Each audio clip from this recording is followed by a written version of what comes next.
There's a moment almost everyone has lived through. Something in the house stops working, a phone, a chair, a pair of headphones, and before you even think about it, your hand is already reaching for a screwdriver instead of your wallet. If that's you, stay right here, because we're about to explain exactly why your brain does that. And if that's not you, you're about to understand someone in your life a whole lot better. Either way, this one gets personal fast, so let's get into it.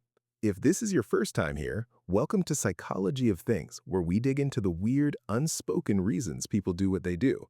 If you've been here before, you already know what to do. Hit subscribe so you don't miss the next one, and drop a comment telling me if this one called you out. Okay, let's get into it. The first thing to understand is that fixing something was never really about the object itself. Nobody is emotionally attached to a $15 toaster. What people are actually attached to is the feeling of figuring something out. When an item breaks, it hands you a small, contained puzzle with a clear start and a clear finish. And for a lot of people, that puzzle is genuinely more interesting than just replacing the thing and moving on. Psychologists describe this as need for cognition, a real, measurable preference for thinking through a problem instead of avoiding it. The broken object isn't a nuisance to these people, it's an invitation they can't quite say no to. There's also something deeper happening underneath that, and it has to do with control. Most of life doesn't hand you clean problems with clean solutions. You can't fix a strained relationship with a screwdriver. You can't fix your own anxiety by tightening a bolt.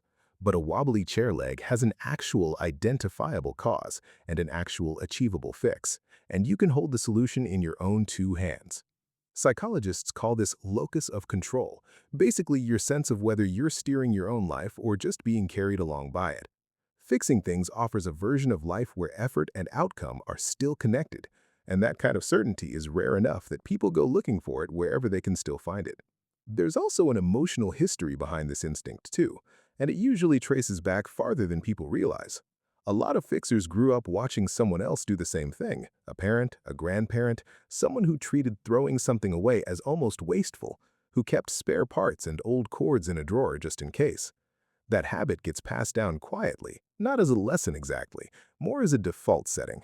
It's rarely just about saving money either. It's about a kind of respect for the object, a belief that things deserve an honest attempt before they get discarded.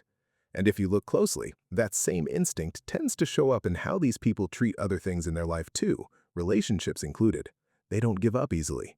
Sometimes that's a strength. Sometimes it means holding on to things a little longer than they probably should. There's also a quieter kind of stubbornness at play, one that doesn't always make logical sense. Someone might spend 3 hours trying to repair something they could have replaced in 10 minutes, and the math clearly doesn't favor the repair. But by that point, it's not really about the math anymore. Giving up starts to feel less like a practical decision and more like a personal one, because somewhere along the way, fixing things became part of how that person sees themselves. Abandoning the attempt doesn't just mean buying a replacement, it means admitting the object won. And most people, if we're honest, would rather keep trying a little longer than lose to an appliance. Then there's the actual payoff, the reason this whole cycle keeps repeating itself.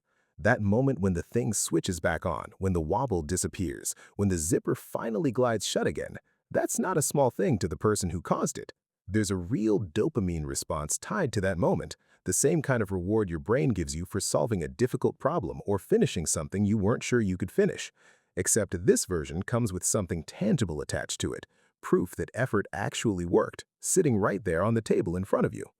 In a life full of problems that never fully resolve, that feeling carries a weight that's easy to underestimate. And it's worth saying, this instinct doesn't always end in success.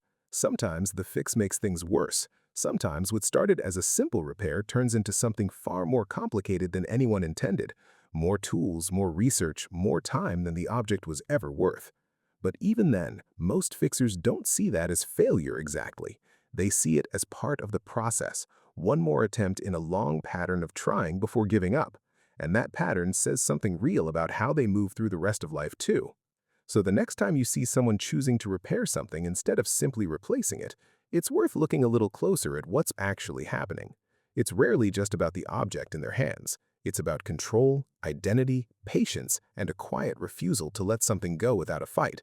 And honestly, that instinct might be worth understanding a little better, whether or not you happen to share it.